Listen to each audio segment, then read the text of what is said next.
Hi, thank you for joining me here today. My name is Bruce Abramson. I'm a partner at the law firm of Ramon PC, and the topic of today's talk is patent strategy in the modern economy. Now, this talk is part of a series that I've put together for the folks here at Lawline, talking about the contemporary IP terrain and the best ways to navigate it. Let's get going with today's talk, and let's start with the beginning, okay? Why patents? If we want to understand something about the contemporary patent terrain and how you can best navigate it, let's start with the basics. Why do we have patents? Well, actually, the answer to that is directly in the Constitution. We have patents to promote the progress of science and useful arts by securing for limited times to authors and inventors the exclusive right to their respective writings and discoveries. As I said, that's right out of the U.S. Constitution. It's Article 1, Clause 8. And what that means is that from the very start of our republic, the framers of the Constitution thought that one of the things that was important to empower Congress to do was to have, in this case, a patent law and a copyright law. And this clause is what empowers Congress to enact both of them. Now, unusually for a body of law, not only does the Constitution make the congressional authority to enact this law explicit, but the Constitution actually tells us the trade-off and what it's supposed to do and how it's supposed to work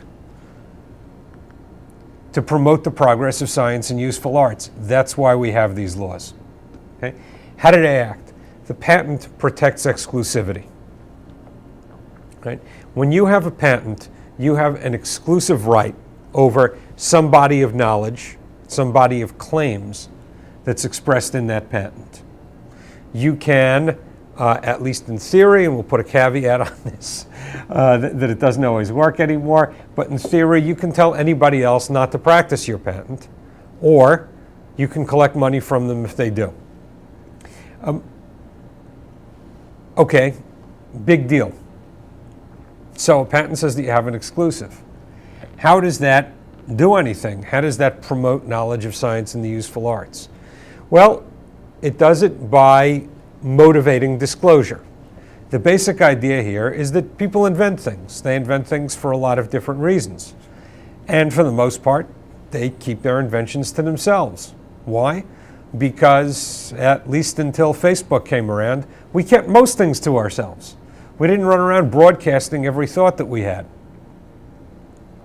What we wanted to do in putting together a patent system is we wanted to motivate people to share that knowledge. When you come up with a clever way of doing something, when you invent something, we want you to share it. And more than that, we actually want you to spend time thinking up new and clever ways of doing something. And the way that we're going to motivate you to do that is by rewarding you. We're giving you a reward of exclusivity, and that's the basic philosophy behind the patent system. Patents actually go back to the 17th century, and there's a very interesting history behind that. But by the late 18th century, they were viewed as so important to developing a modern economy that they were built right into the Constitution. Now, it's important to remember when we look at this that exclusivity is a societal cost and a private benefit, right? As a general rule, we don't like it when things are exclusive. We don't want there to be one bank in town. We certainly don't want there to be one lawyer in town. You need at least two to make a living. We don't want there to be one doctor in town, and it's not just because of supply. Exclusivity harms society, but it's a cost that we're willing to bear because we believe that it motivates something in return. Now let's take a look at the other side of the equation. Knowledge. Knowledge is a private contribution and a societal benefit. People invent things, they come up with new ideas, they get clever ways of doing things. Good for them. They've always done that to some extent, more in some areas than in others, less at times. But people come up with knowledge, and now what we want to do is we want them to share it. We want them to take something that they have figured out and share it with the rest of us. Well, the problem is If they share it with the rest of us, then we all gain, but they're not special anymore. And that's a problem, particularly if they're trying to make money from what they're doing. So we're getting them to contribute their knowledge, and we as a society are benefiting. Innovation economics is the field of study of people who have, is the field of economics of people who have studied this particular trade-off. When does it work well? When doesn't it work well? People have looked at economic history. They've wondered if there were other ways to motivate innovation. Maybe if we just awarded prizes. Maybe if we had government grants. Maybe we could have something that wasn't exclusive. For example, what's known as a compulsory license. Anybody can practice your innovation, but they have to pay you for it. This is where innovation economics is where people look at these trade-offs, and there's a very interesting history and very interesting theoretical development of it. But by and large, this seems to have been a pretty good way to go. Grant people exclusive rights, let them exploit their inventions for a limited time, and let them make money from that, and that seems to provide a pretty good motivation. Now, another thing you need to know is that all elements of patent theory are debated. This careful balance that I outlined, not everybody agrees with it. Does it work better than other things? It's disputed. Are we getting enough knowledge in return for the exclusivity that we're rewarding? Maybe. It's all debated, and it's all out there. But that's the theory behind patents and why we have them. Now, let's move from a little bit of theory into something a bit more concrete. And that's actually what we're going to be doing all day. We're going to be moving from the general and the abstract down into increasingly more concrete questions. Patenting today. Okay, this is not everything you need to know about patent law in one slide. It's not even everything you might want to know about patent law in one slide. For many people, it might be slightly more than you want to know about patent law in one slide, but these are just some highlights that I want to bring up. First of all, patent is good for 20 years. There's a theory behind that. These things have to be for a limited time. We don't want to reward you by saying it can be exclusive forever. And the 20-year patent life, which was developed, became an international norm, and we adopted it pursuant to our obligations in a 1995 international treaty called TRIPS, which is part of the WTO. But the basic theory behind the 20-year patent life goes like this. Right now, something hasn't been invented. For example, we don't have a cure to cancer. Well, what would we give people? Suppose somebody came and said, I've got some ideas that might lead to a cure to cancer.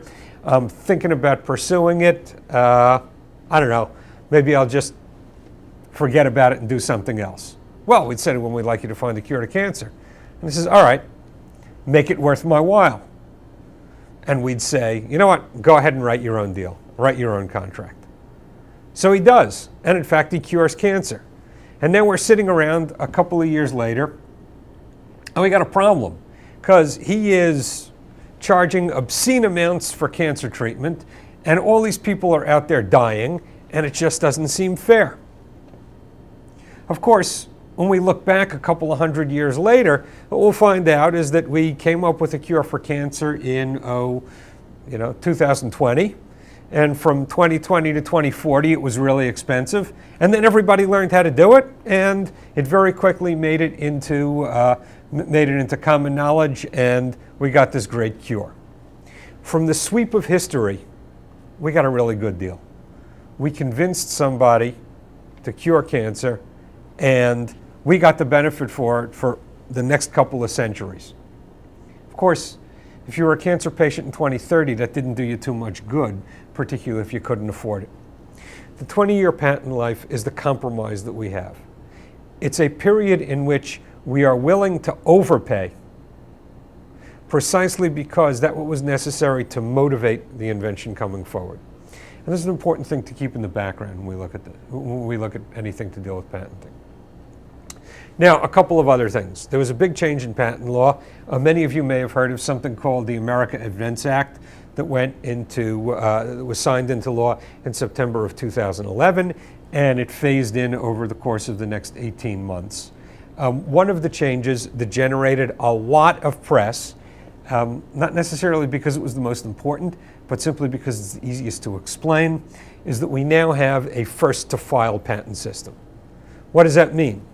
Well, suppose two people invented the same thing around the same time. Who gets the patent?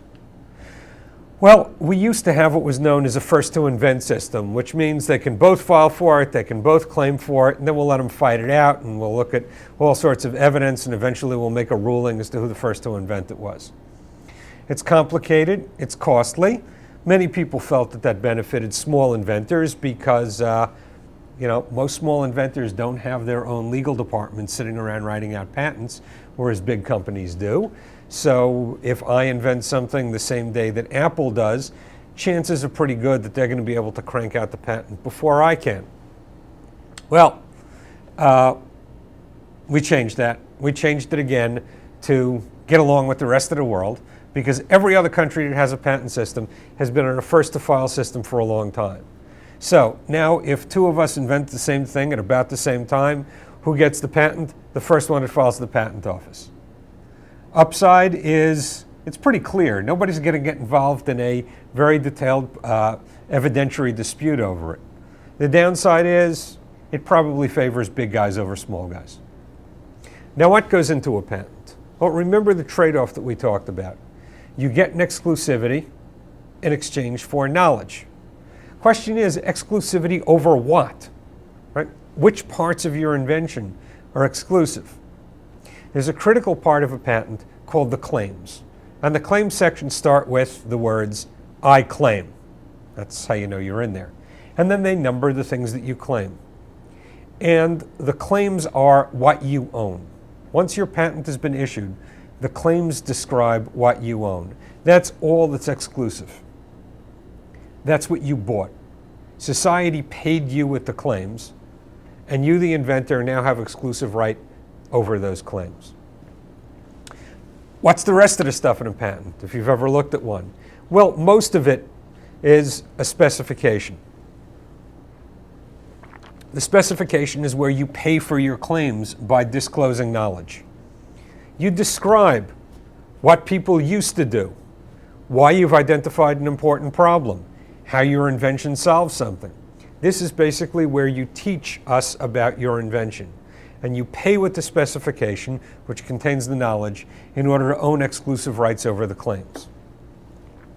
Now, the interesting thing, and I'll dance ahead 2 bullet points because these things kind of go together, but the act of examining a prosecution and examination are the act of determining whether or not an applicant gets a patent. Patent prosecutor is the guy who drafts the patent. The patent examiner is the representative of the Patent and Trademark Office who decides whether or not it should be granted. And it's a dance. Okay? The dance goes like this. The inventor hires a patent agent or a patent attorney who drafts a patent that says, I've invented the most amazing thing that anybody has ever come up with in this entire field of inquiry, and I want exclusive rights over anything remotely related to it, no matter how far away, because if it weren't for me, nothing like this would ever exist. And the patent examiner says, yeah, I don't think so. And he pushes back. And so the inventor says, well, okay, let me cut it down a little. Perhaps I was being a bit grabby there. And the examiner looks at it and says, yeah, still not there. Well, they get it back and forth a few times where the examiner says, here's why I don't want to give you what you've asked for. And the inventor says, well, okay, let me explain that and tweak it a little bit and we'll change some language. And it goes back and forth until a patent is issued. Now, all of that correspondence, everything ever filed, every conversation, goes into what's known as a file wrapper. And everything in the file wrapper comes back later on when the patentee tries to exercise his exclusivity, because that's where he did a much better job of explaining what the invention is really all about. Now, the next thing you need to know is, so we've gotten to the point where the prosecutor has drafted an explanation Prosecutors drafted the specification, which teaches the knowledge. He's drafted some claim sections that say what the patentee is going to own. We've done a little dance between the inventor and the PTO, and the inventor is now holding an issued patent. That patent is presumed valid in court. What does that mean? Well, that means that a patentee has an upper hand in all litigation.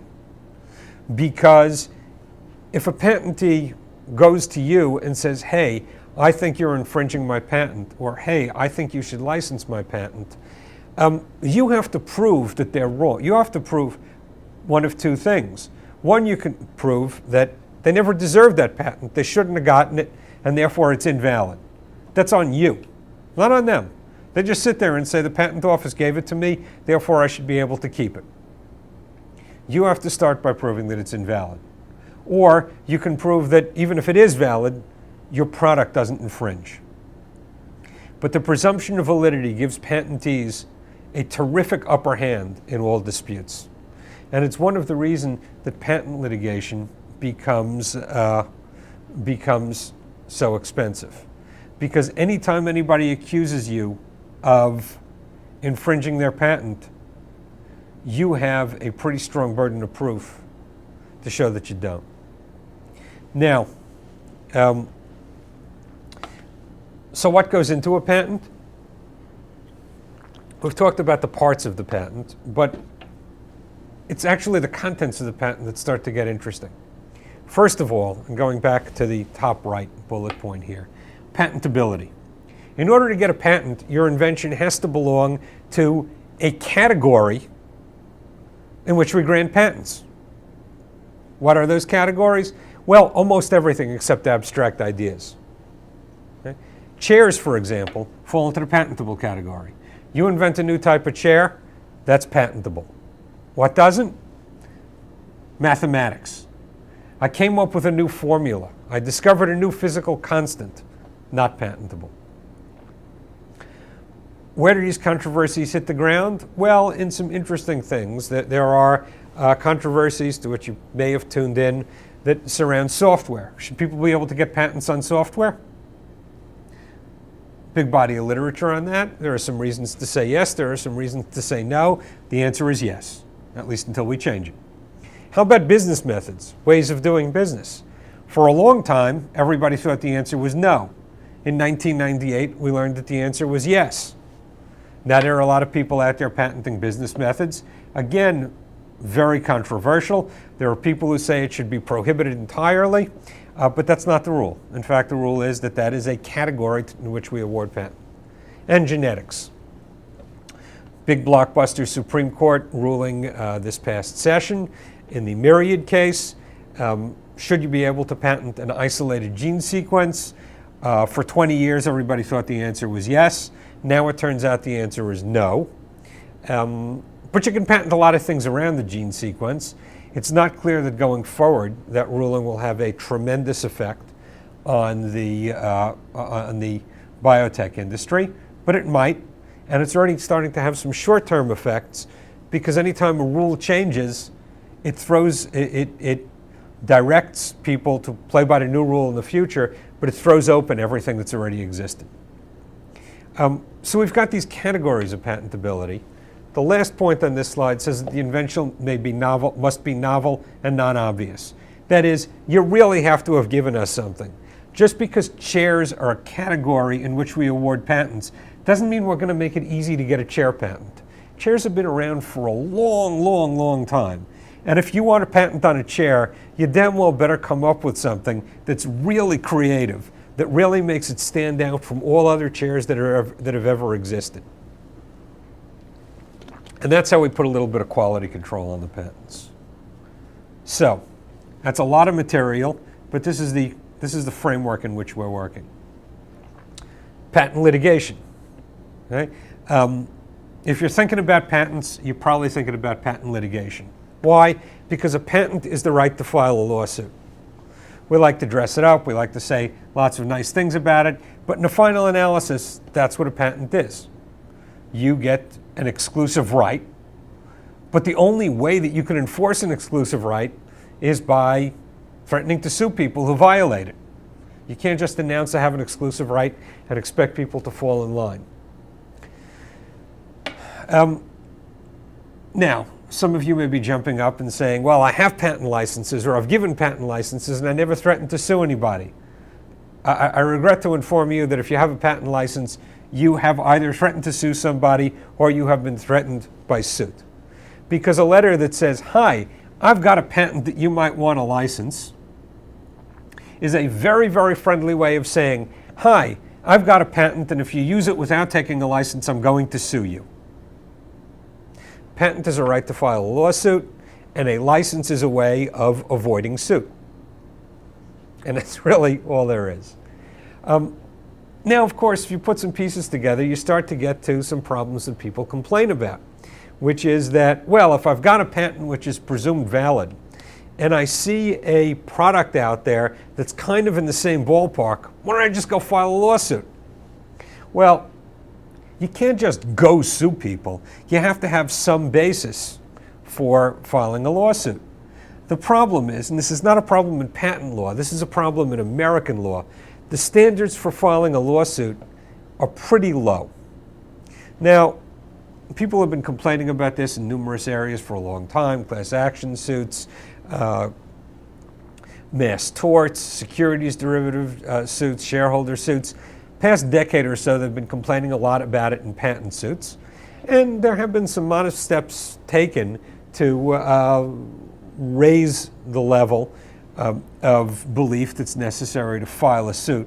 But still, the standards for finding a suit frivolous are pretty steep. So the standards for a non-frivolous lawsuit are rising, but they're still pretty modest. As a result, patent litigation is all about strategy. Who do you sue? What order do you sue them in? When do you sue? How do you defend? When do you buy somebody off? When do you take a license? When do you say, see you in court? All strategic questions. Now, big companies get sued a lot. Why? Two reasons. One, they have a lot of products and a very public presence. Two, they have a lot of money. General rule from a lawyer, way beyond IP, if you're going to sue somebody with a lot of money. And these companies have been complaining lately about getting hit with lawsuits from people who don't have businesses. So they can't countersue them, right? Apple can't say to me, hey, you're infringing my patent, but I can say to Apple, you're infringing my patent. Seems uneven. And then I can drive up their costs, and mostly, maybe I just want them to buy me off or something. There's been a massive propaganda campaign over the past 8 to 10 years labeling all non-practicing entities trolls, which, I don't know, Tolkien fans aside, is not generally taken to be a compliment. But in fact, there are many different types of non-practicing entities. Some of them really abuse the system. Some of them say, I've got a patent here with a keyword in it, and I've identified 1,000 companies who use the same keyword on their website and describing their products, so I'll just write nasty letters to all of them and see who sends me money. That's abusive. On the other hand, universities are non-practicing entities. Companies that have patents that protect products that they are not using, they're not making at the moment, are non-practicing entities. And small inventors, guys who develop stuff in their garages, come up with really good ideas, get frozen out of the money loop, don't get hired because maybe their thinking is unconventional. These folks are non-practicing entities. There's an active lobbying campaign out to change the rules of patent litigation to the benefit of practicing companies and the detriment of non-practicing entities. Some of it is perfectly sensible because we really don't want people sending out thousands of letters saying, hey, you know, send me blackmail or I'll sue you. On the other hand, non-practicing entities play a critical part in the patent system and a critical part in promoting and rewarding innovation. And those people deserve to be compensated. So, you know, next time you read an article about patent trolls, take it with a grain of sand, because the sweep of the proposed reforms are very, very broad. And while they might inconvenience the people they want to inconvenience, they will also hurt a lot of small players along the way. back to exclusivity economics. Why is this a trade-off? Why did we say that it was a societal detriment? First of all, we allegedly have a free market economy. At least we like to say we have a free market economy. And free markets hate exclusivity.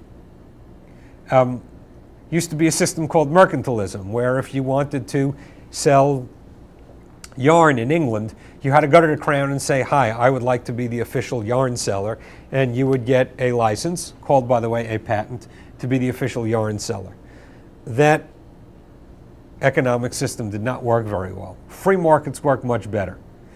And exclusivity is anathema to a free market. If I see what you're doing and say, hey, I can do it better, the market wants me to do it better. Patents say no. So, what happens? Well, antitrust law polices exclusive behavior. The purpose of antitrust law is to make sure that we maintain competitive markets, because competitive markets aid consumers. It's good for all of us. But now we got a problem, because while antitrust law is making sure that people don't behave in an exclusionary manner, patents say, well, you get to behave in an exclusionary manner. So what we've got here is that really patents are islands of exclusivity in this anti-exclusive environment of a competitive market. How do we reconcile these two? Well, tensely. Economic views of both antitrust and patents change over time. The views of where the line should be change over time. Economists come up with new theories, they test them, they seem to work. Legal views lag. As a general rule, they come into line. The current view of the intersection between antitrust and patent law is that they're both pro-growth. The general idea is that antitrust law promotes growth by promoting free markets and reducing exclusivity, and patents promote growth by motivating innovation. So they're both pro-growth, but that doesn't mean they're not in tension. And in fact, they've had a tense history. Start with ancient history, right? We looked at the Constitution. Turns out the first Patent Act, all the Constitution said was, if Congress feels like putting in place a patent law, it can go ahead and do so. Signed it in 1789. 1790, Congress enacted the Patent Act of 1790. It was our first patent law. Antitrust didn't really appear anywhere. There was common law antitrust, but there were no antitrust statutes until 1890 when we passed the Sherman Act. Think back to the period of Teddy Roosevelt and his trustbusters. This was a peak period of antitrust enforcement.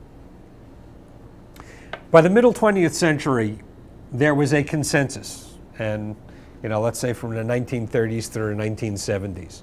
The consensus was big is bad. It was a period of very strong antitrust enforcement, and the view of patents was highly unfavorable.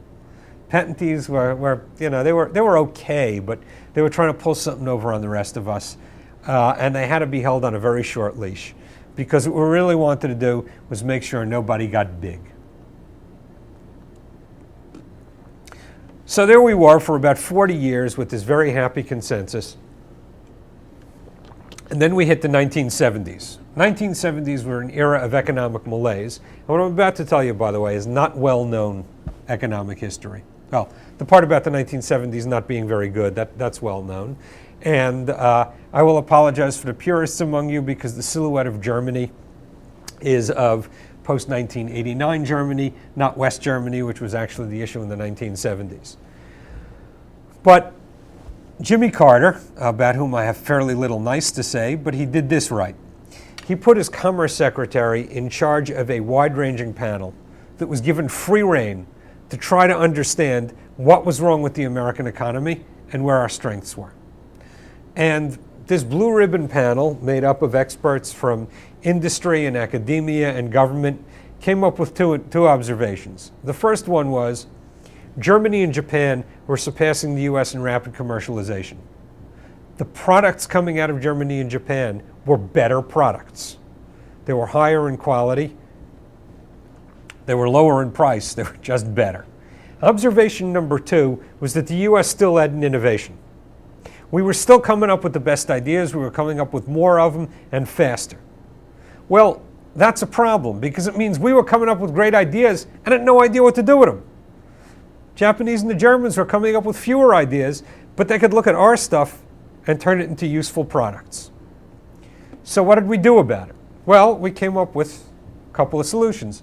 First, we've got these things on the books whose whole purpose is to motivate innovation. Let's revitalize the American patent system, which had really been badly beaten up over the previous 40 years. And let's turn patents into useful tools of business strategy. How do we do that? We're going to strengthen patents, and we're going to make patent law coherent. Those were two big problems that we had through the 1970s. We had incoherent, weak patents, with only a few people figuring out how to actually use them in a strategic manner.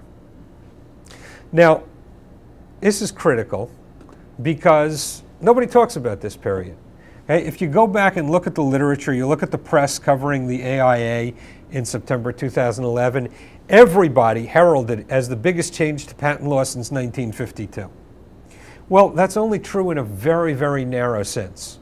We have a patent statute on the books called the Patent Act that was gutted and written from the ground up in 1952 and has been amended a number of times, and the 2011 amendments were probably the most significant of those. So in that narrow sense, it's true. But the Patent Act is only part of a broad patent system that includes regulatory bodies and patentees and companies and the courts. Between 1980 and 1984, we kicked our patent system into hyperdrive. We actually created a whole new patent system, even though most of it wasn't reflected in the Patent Act of 1952, still on the books. What happened between 1980 and 1984? Space of 5 years. First, we had one of these very nice little handoffs from the Carter administration to the Reagan administration, and we had bipartisan action in Congress. The Bayh-Dole Act came first. Bayh-Dole Act completely altered the relationship among research universities, companies, and the federal government. Theory used to be that if you conducted research that was funded even in part with federal grant money, the public had already paid you for your innovation, so you couldn't get a patent. Well, we changed that. We said now you can get a patent, and that got our universities into thinking through the commercial potential of some of their innovations, into putting in big patenting programs themselves, and into inviting in corporate and industrial partners. Gave birth to all of the industrial parks surrounding universities. Direct result of the Bayh-Dole Act, by the way, very much emulated abroad. People, particularly in the developing world, love talking about the Bayh-Dole Act, whether they need one or not. Federal Courts Improvement Act. I had mentioned that patent law had been incoherent. That was because patent cases, like most cases, went up to regional circuits. And if I sued you for infringing my patent in Chicago, it went to the 7th Circuit. And if I sued you for infringing my patent in New York, it went up to the 2nd Circuit. And some circuits really liked patents, and some circuits really didn't. So you could look at a patent and you could never know whether or not it would be held valid or whether or not it would be held infringed until you know where the litigation was going on. That made patents a little bit flaky. We came up with something called the Federal Courts Improvement Act, which created the Court of Appeals for the Federal Circuit. Court of Appeals for the Federal Circuit is a specialized court. It's an appellate court in Washington, actually right on Lafayette Square, along with the White House. And I was pleased to have served as a clerk there for a year. And the rule is the Federal Circuit hears all appeals in patent cases. So now if you sue in Chicago, you sue in New York, you sue in San Francisco, you sue in Marshall, Texas, all the appeals go to the Federal Circuit. And the Federal Circuit's charge was to make patent law coherent, to stop patents from having different meanings in different parts of the country. Bit of controversy surrounding the Federal Circuit, maybe we'll get to that later, but by and large, patent law is much more coherent now than it was 30 years ago, before the Federal Circuit. Hatch-Waxman Act. Okay? Hatch-Waxman Act completely altered the pharmaceutical industry because it changed the relationships between branded companies, that is those who come out and come up with the innovations that have all the fancy names on them, generic pharmaceutical manufacturers, and the FDA, which is what regulates them. Basically, the idea was we found ways of helping generics get their products to market faster once a patent expired, and we found some ways of compensating the branded drug companies for that, for what we took from them. But it radically altered the nature of pharmaceutical development and pharmaceutical product marketing in the United States. Then the Supreme Court got into the act. Had a couple of cases, Diamond versus Chakrabarty, Diamond versus Dyer, that answered a couple of long-standing questions. Okay? Synthetic organisms. Okay? I made a synthetic bacteria in a lab that eats oil. Well, it's kind of a life form. Should we let somebody get a patent on that? On the other hand, it wouldn't be there if the guy hadn't developed it in his lab. Answer, yes. Okay, that opens biotech. How about algorithms? Well, it's kind of an interesting thing because, 100 years ago, people built gizmos with a lot of dials and knobs and gears. Now we just do it all in software. Should that make a difference? For a long time, people weren't sure. Between 1980 and 1984, again, we answered yes. And the end of the 9 no-nos. In the 1970s, the Justice Department, as the antitrust enforcer, came up with a list of rules that patentees had to observe in their licensing practice and their behavior to avoid running afoul of the antitrust laws. This list was called the 9 no-nos. If you needed any proof at all that between the 30s and the 70s we did not like patents, the title says it all. That was officially abandoned during the Reagan administration. So we have a 5-year period where we've completely and radically altered the patent terrain with the goal, once again, of revitalizing the system and turning patents into useful tools of business strategy. Okay. Move ahead. Good news. It worked. It actually worked. We retained our lead in innovation. Or maybe I should say we regained our lead. Well, we retained our lead in innovation, which we always had, and we regained our lead in commercialization. Our products are really good now. 80s and 90s. 80s and 90s were boom years for this country. In large part because we figured out how to turn our really good ideas into really good products. Gave us 80s and 90s were great years for the American economy. Here's the bad news. Okay?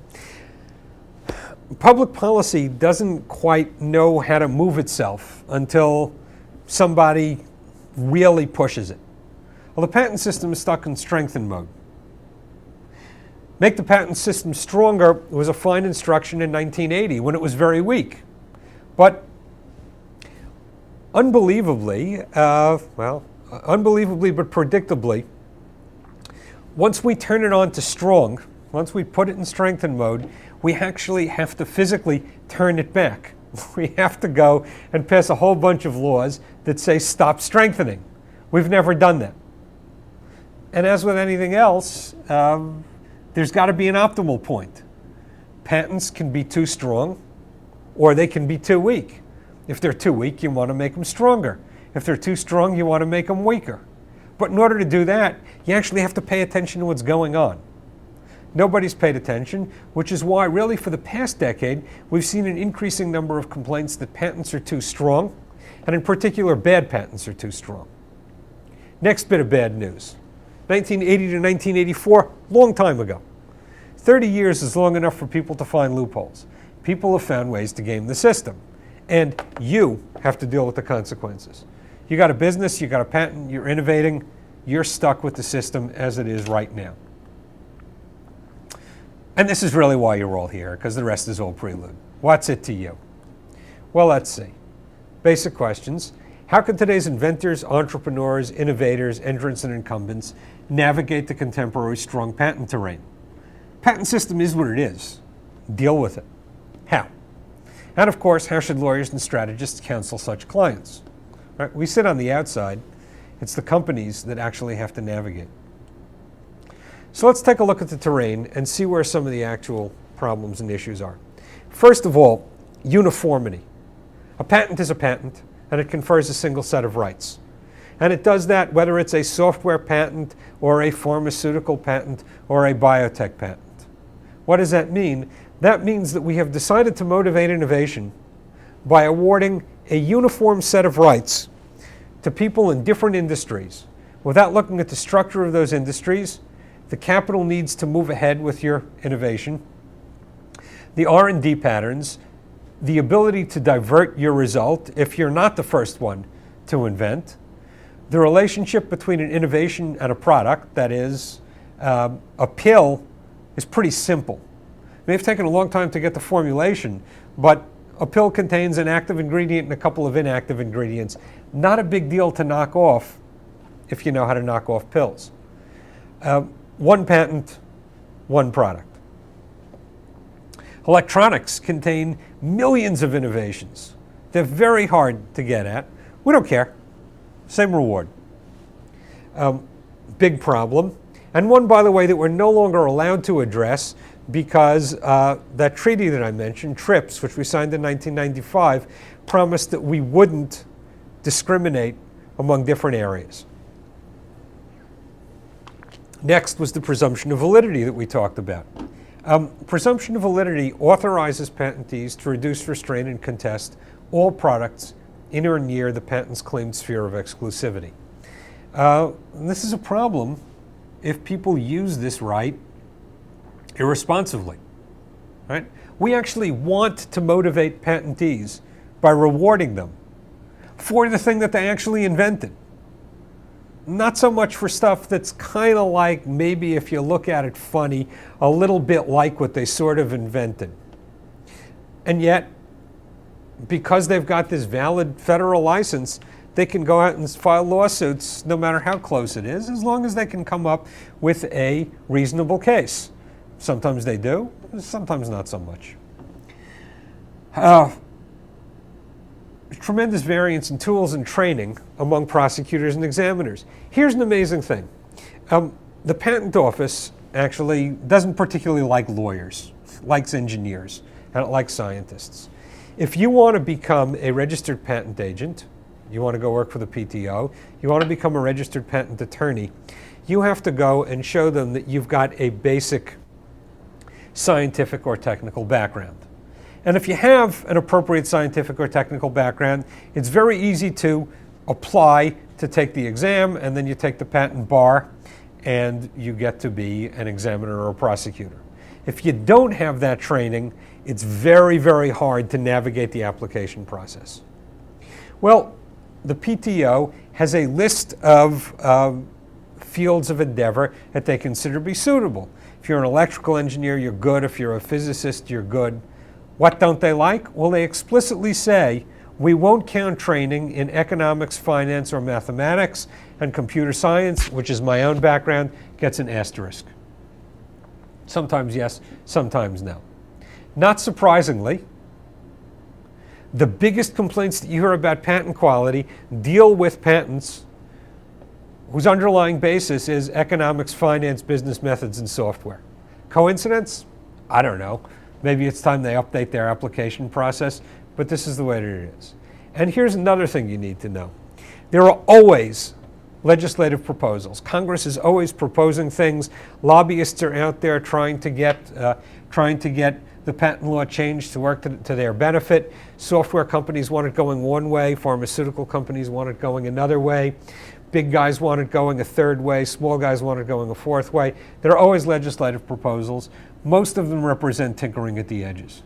Most of them are designed to address specific symptoms that have flared up, not the underlying issues and not the underlying complication of the patent system. So what's the message? Well, you need to understand this terrain and how it applies to your industry. Why? Because your industry is operating within it. And if you don't understand it, and you don't think about how it applies to your business and your industry, you risk being blindsided for it.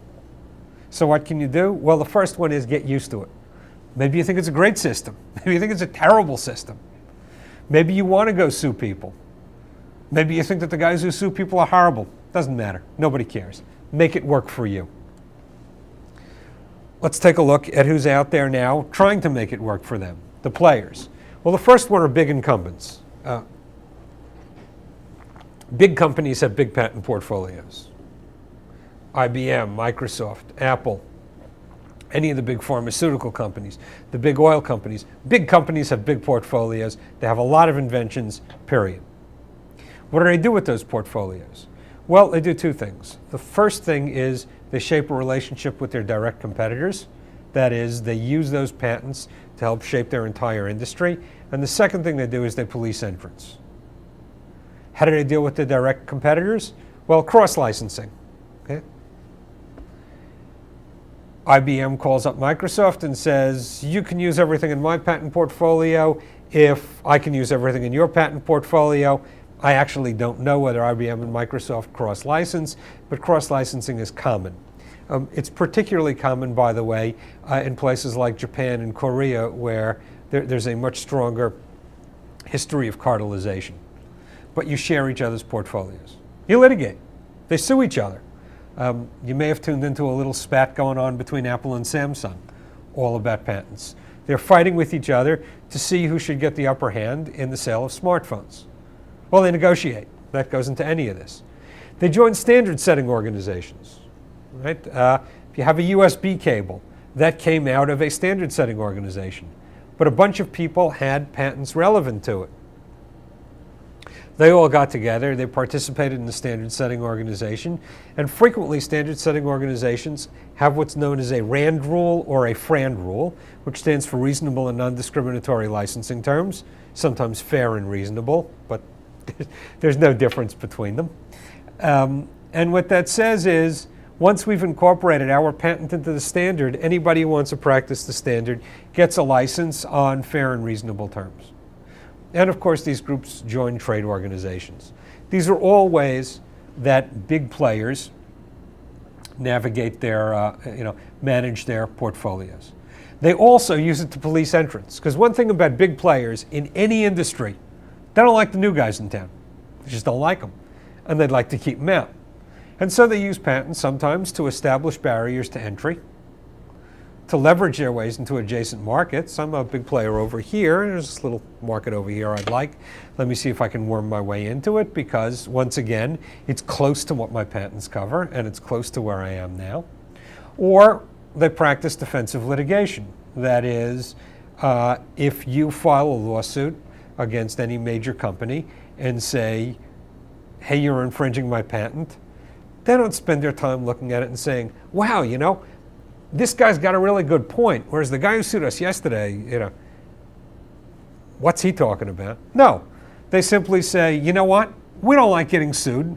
We don't want to give you any money. We don't want to take a license. So we will throw our big guns against you and drive up your costs so that you can't afford to litigate. Sometimes they're right in doing it. Sometimes they're wrong, but they do it a lot. How about small companies? What can they do? Well, unfortunately, they frequently have to choose between practicing their patent and building a company or trying to enforce their patent. Why? Because, as we've said, there's always a threat of countersuit. If I have a small company and I think that Apple is infringing my patent, Apple can sue me because Apple has a lot of patents. Well, I don't want them to sue me, so I hope they don't notice me. What's a good way to get them to notice me? Filing a lawsuit against them. Unfortunately, many small companies feel that they have to choose between building a business and enforcing their patents. And that's a key strategic decision. But they can also leverage critical patents to punch above their weights. There are a bunch of small companies that have found partners in big companies that have been able to negotiate licenses and that have made a lot of money from it. Unfortunately, those licenses can frequently constrain larger companies. Why? Because technology changes very fast. And when a big company has a license with a small company, it's contingent on the way that the big company distributes its product, particularly if the product is software. or something where distribution technology changes very fast, they can find that royalties are mounting very, very fast. And they can find themselves constrained. And I've worked on a number of cases like that, and it becomes uncomfortable. Other things small companies can do, as we've said many times, they can file lawsuits. They can attract investment capital. Right? We think we might invite a countersuit from a major. We're going to need investors. We're going to need partners. And if they're smart and they do launch, they can grow into big companies pretty quickly. How about non-practicing entities, those trolls you keep reading about? Well, as I've said, some of them behave in a troll-like manner, but basically, if you're a small inventor, if you're a patent aggregator, like Intellectual Ventures, RPX, you go out and you buy up patents. If you're an investment fund that invests in intellectual property, you're a law firm that brings contingency cases, you're a university, they all qualify as NPEs. Perhaps you like some of these groups better than others, but they're all under the same umbrella. And as we've said before, a non-practicing entity that possesses a patent but not a product can file or simply threaten a strategic lawsuit of varying quality against anyone even plausibly encroaching their claims. And that's why people don't like them. However, non-practicing entities have numerous strategic opportunities, most of which you can read about people complaining about in the press. And there is untapped investment potential because there are a lot of patents out there that could be used in strategic ways. What are some strategic considerations? Well, again, going back to the basics, patents, we like patents because we say they promote growth. In order to promote growth, though, someone actually has to turn this knowledge into a product or a service. There are three ways to do that. Patentee can do it himself. That's called practicing the patent. An authorized user can turn it into a product through a license. Or someone else can turn it into a product without authorization, in which case you have to litigate. In all three cases, in all three situations, society is benefited by promoting economic growth, and the patentee benefits by getting paid. How else can a patentee make money? Well, in addition to growth, there's always distribution. That is, you can sell a patent for more than you paid. Why buy a patent? Well, first of all, you might have a way of bringing it one step closer to practice. There's a guy at a university that doesn't really get what he's done, and I might be a middleman, and I know of a company that would like it, so I buy the patent and I sell it at a profit. But of course, I can only profit if I'm bringing it one step closer to one of the growth methods. Maybe I'll improve a defensive position. I have 100 patents dealing with wireless technology, but there are tens of thousands of them out there, and I'm afraid that I'm going to get sued, so if I could buy another 100, I'd be in a better position. You saw a lot of that in the press coming out with patents coming from companies like Nortel and Motorola Mobility, led to billion-dollar deals not too long ago. Might improve my negotiating leverage. Similar situation. And of course, there's the greater fool theory. I might buy a patent even though I think it's crap because I can put racing stripes on it and to sell it to somebody who's even dumber than I am. Never underestimate the greater fool theory.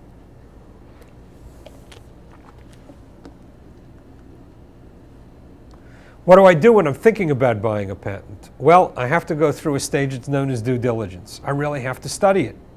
I have to make sure the guy selling it to me really does own it, and quite frankly, hasn't borrowed money against it, collateralized it, licensed it to somebody else in ways that I don't know. I have to go back and look at the prior art. Right? Was this guy really entitled to a patent? Just because it's presumed valid doesn't mean that I can use it successfully. I want to kick the tires. I have to look at enforceability issues. You only get to keep your patent if you pay your maintenance fees on time. A lot of people, particularly if they're not practicing them, forget to pay their maintenance fees. Those patents have expired, even though they don't look like they've expired. Was there any fraud on the PTO? Anything questionable? You can lose a patent for that. Certainly, I don't want to buy a patent that's attackable on those grounds.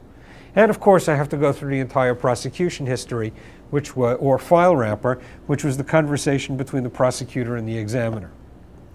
Then there are also things that people like to look at to figure out what a patent might be worth. I have to look at, if people cited this patent to say it's important. Has it cited other things? What's the market potential? Am I going to be able to use it? Are people going to be able to work around it? Has it ever been litigated? All of these things are parts of critical due diligence when you're trying to understand whether or not to buy a patent. There's also something known as freedom to operate. Okay? Suppose I need 2 patents to market a product and I have one of them, but somebody else has the other. Well, I'm stuck. I'm not free to operate. So, when you're looking at a patent and you're thinking about launching a product or buying it, can I work around existing patents? Freedom operates typically most formal in pharmaceutical settings, but they're critical everywhere. They also differ by country. If I think that I'm buying something for international use, patents are only good in one jurisdiction. The U.S. patent only protects the U.S. I may need to look at what's going on in other countries. I need to do further diligence. I need to look in whether or not it's valid, or whether or not there was anything in the prosecution history. Freedom to operate is a difficult thing to do. And it's why most people don't do it for most patents, unless and until you really think that you're going to invest money in turning it into a product. There's never a guarantee. It can be expensive. And it's something that you always want to keep in the back of your mind, particularly if you're thinking about launching a product. How about valuation? How do you know how much your patent is worth? Well, it's an art and science. There is no simple way of doing it, for the simple reason that in order for a patent to return any value, somebody has to use it. As we said, either the patentee himself, or a licensee, or an infringer. And yet we want to value these things. They don't show up very well on balance sheets, but they come up all the time in litigation. They come up in accounting. People want to collateralize them. And so what you really need to do is you need to think through a growth scenario, and you need to look at what's going on around you. There are accounting rules and book value rules for valuing patents. They're not very good, but sometimes they're what you need. There is a set of inquiries that the courts have adopted, the Supreme Court adopted many years ago, called the Georgia-Pacific factor. That's a list of excellent questions to ask about patents. It's also the most widely accepted way of valuing patents in litigation. Licensing professionals have come up with certain rules of thumb. Sometimes they're good, sometimes they aren't. Economists have come up with a theory of real options, far too complex to go into, but basically this gets at what I was saying before, which is that the patent is only an option to do something that will generate revenue. And you have to figure out how that's going to unfold. Very, very complicated. I'm running out of time, so we're really not going to get into it. And then at the bottom line, the one you don't want to do, but if it's the only thing you have, you might have to go with it.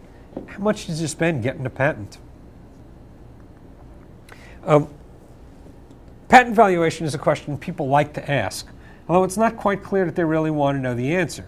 Sometimes they're just trying to satisfy an IRS or SEC obligation. These are your assets. What should we put them on the books? IRS and SEC have rules. If that's what you're trying to do, follow those rules. Will they give you an accurate valuation? My guess is probably not, but you don't want an accurate valuation. You want a valuation that will satisfy the IRS or the SEC. How about the courts? Well, we talked about Georgia-Pacific. That's what courts like to see. If you're trying to value a patent in litigation, you should always give consideration to doing a Georgia-Pacific analysis. Sometimes it may not be the right thing to do, it may not be the best thing to do, other options may be there. But if you're in court and you're trying to value a patent, pay attention to Georgia-Pacific analysis. Other reasons that people want to come up with values, I've got a deal that's about to close, and we've got, we're just haggling over the last few dollars. We want to figure out where the IP should be valued. Maybe I want to divest some IP in a deal that's been done. You need to put a value on these things. All of these settings, all of these contexts are important. How about defenses? You get sued. Well, there's no magic, but you can help yourself greatly if you understand the terrain, which is what we've been talking about. If you act preemptively, try to find out what's out there and who's moving into your territory. Pay for analysis. It's amazing. People put very little money into due diligence or freedom to operate. Invest. It's a good investment. Next, negotiate when you can, conduct freedom to operate, and above all, be smart. I wish I could say that there was a brilliance here. There are a bunch of things you can look at, but by and large, pay attention and be smart. How about the opportunities? Exactly the same list. Still no magic, but you have to understand the terrain. You need to preempt what's going on, pay for the analyses. It's a good investment. Get involved in negotiations. Think about a freedom to operate if you're moving forward, and above all, be smart. Now, how many grains of salt? I'm out of time, but the thing is, I tend to believe that people need to know who I am, so you know how many grains of salt to take any of the opinions that I expressed here today. I'm a partner at a law firm of Ramon PC. I have a doctorate in computer science from Columbia. I have a JD from Georgetown, and I'm a registered patent attorney, which means that I passed the patent bar we discussed. I clerked at the Federal Circuit, and I have a practice where I provide strategic advice of the sort that we've been discussing or outlining, maybe I should say alluding to, where I help my clients leverage their ideas into business practices. I have a transactional practice where I do some drafting, and I have a litigation practice, which has really been my focus for many years, where I offer expert testimony on the interplay among valuation, technology, and custom and practice and technology industries. I'm also a researcher. I write about the interface between IP and antitrust. I've got a couple of books out and a large number of articles. Ramon, my partners, have a full range of corporate transactional IP and litigation services, specialize in tech companies, but that's not all we work. And we like to pride ourselves on offering client-sensitive, value-based pricing. I'm over my time by 2 minutes, so I hope you've indulged me.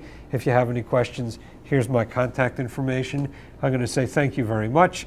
Thanks for being here.